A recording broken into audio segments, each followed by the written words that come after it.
of questions we'll want to ask and find out about. I want to know where that firearm came from. What was the situation? Where did this child come from? We have to do something about this. Where was your son at? It is taking over now. It's taking over our baby. Ask him how he got it, or you're just not ready to reveal how he got it? We're not ready to discuss that. On the 6th of January, 2023, the police department of Virginia had a shocking discovery.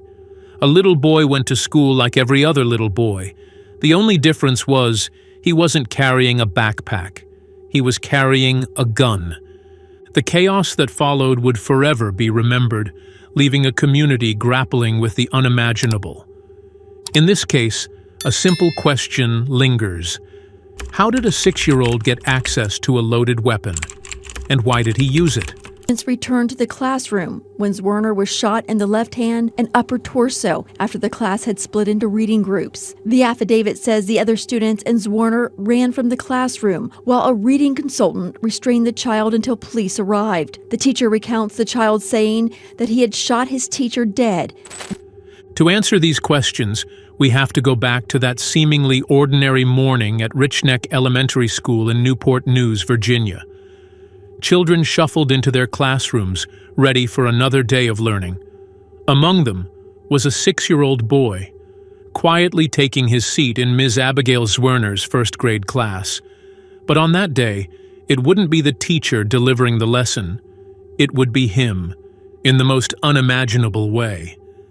But why did he need to deliver a lesson in the first place? To understand that, you'll need to hear what happened just 24 hours earlier. It was an emotional night in Newport News as several are coming to grips with this tragedy. Teachers, parents, children, all wondering how something like this could happen at the elementary school level. Ms. Zwerner, a young and dedicated educator, had spent years building trust and connection with her students. But on the 5th of January, 2023, something shifted. According to some reports, she was involved in a confrontation with this 6-year-old boy, and during the disagreement, he knocked her phone from her hand, an act that prompted a suspension. It wasn't the first time he had shown signs of aggression, but this incident made it impossible to ignore. No longer a rarity. What happened at this Virginia elementary school in January was shocking. The shooter was only 6 years old. The victim, his 25-year-old teacher, Abigail Zwerner. Despite being shot, she managed to get all of her students to safety. Female victim, she's been shot in the abdomen as well as a through and through into the hand. Amid the ongoing criminal and civil cases, the family of the first grader who shot his teacher has remained quiet until now. But what she didn't know was that her decision to have him suspended had ignited something far more dangerous than anyone could have anticipated.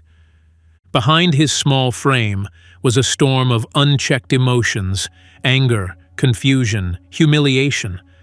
That night, the boy stewed in silence. His thoughts circled one idea. She had to pay. So the next morning, while others returned to class with pencils and notebooks, he returned with something else. He sat quietly for a while. Then, without saying a word, he stood up, pulled a 9mm Taurus handgun from his backpack, and shot his teacher at point-blank range. The room erupted into chaos. Children screamed, papers flew, desks rattled. But what happened next would leave everyone even more stunned. I was terrified. In that moment, my initial reaction was, your kids need to get out of here. You know, this is not a safe classroom anymore, and then you need to go find help for yourself. Ms. Zwerner, bleeding, wounded, in excruciating pain, did something no one expected. She stood up, and with unimaginable strength, she ushered every single child out of the classroom to safety, before collapsing just outside the door. They didn't explain what it was, but they did say, Janae, it is not an accident. And in a country inured to gun violence, what happened at that elementary school in Newport News, Virginia, is truly stunning. Within moments, school officials and police officers responded to the scene. Officers were shocked to find that the shooter was a child, barely old enough to comprehend the full extent of his actions. But something was clear. It wasn't an accident, and so the boy was quickly apprehended and placed under the care of authorities. Mrs. Werner was rushed to the hospital, where doctors worked to stabilize her. And then, the police started asking questions and looking for answers. But all their investigations pointed towards one direction: his mother, Deja Taylor. Reports have it that the gun that this boy used was legally purchased by his mother some months before, and he had picked it up from her drawer to use on his teacher. But there are still other layers to this story. There are other reports that he had been diagnosed with severe ADHD, and this played a significant role in his inability to control his anger and impulsive behavior. Deja admitted that her son had struggled with aggression before, but she never imagined that this frustration would lead to a violent outburst. She had no idea that he would take her gun and use it at school. The gun, which was legally owned by Deja, had been stored in a drawer with a trigger lock, but the boy somehow managed to access it. Deja Taylor's grief was palpable as she spoke about the incident in the aftermath. She expressed deep sorrow over what happened and took full responsibility for her son's actions. "That is my son. I am willing to take responsibility for him because he can't take responsibility for himself," she said in an interview. But soon enough, questions began to challenge her legal ownership of the gun. And then came a shocking discovery. New tonight, a 6-year-old accused of shooting his teacher in the chest in Virginia will not be charged. A prosecutor said today the child does not have the knowledge of the justice system or competence to stand trial. That child was accused of shooting his teacher in January. She did survive. The prosecutor's office will now be looking at whether anyone else should be charged. Someone definitely had to be charged, and there was only one person that fit perfectly: Deja Taylor. Well, like you said, Deja Taylor is now facing federal gun and drug charges. Her attorney, James Ellenson, says she plans to plead guilty. According to these new documents, prosecutors say she lied on her application to buy and possess a gun.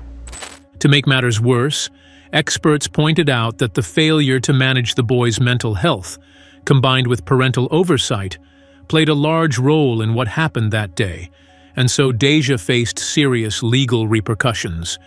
She was charged with child neglect and recklessly leaving a loaded firearm accessible to a child. But while the headlines focused on the boy and his mother, another crucial piece of the story lay in plain sight, one that may have prevented the tragedy altogether. On the day of the shooting, some staff members and even students saw the gun in the boy's backpack, but according to reports, the school remained unbothered. No action was taken, no search, no further inquiry, just silence. In the aftermath, the school district confirmed what many feared. The boy had a documented history of aggression. But despite repeated incidents, there had been no meaningful intervention. His behavioral issues had been allowed to escalate unchecked until the unthinkable happened. This failure sparked outrage and raised uncomfortable questions about the school's responsibility. Were protocols in place but ignored?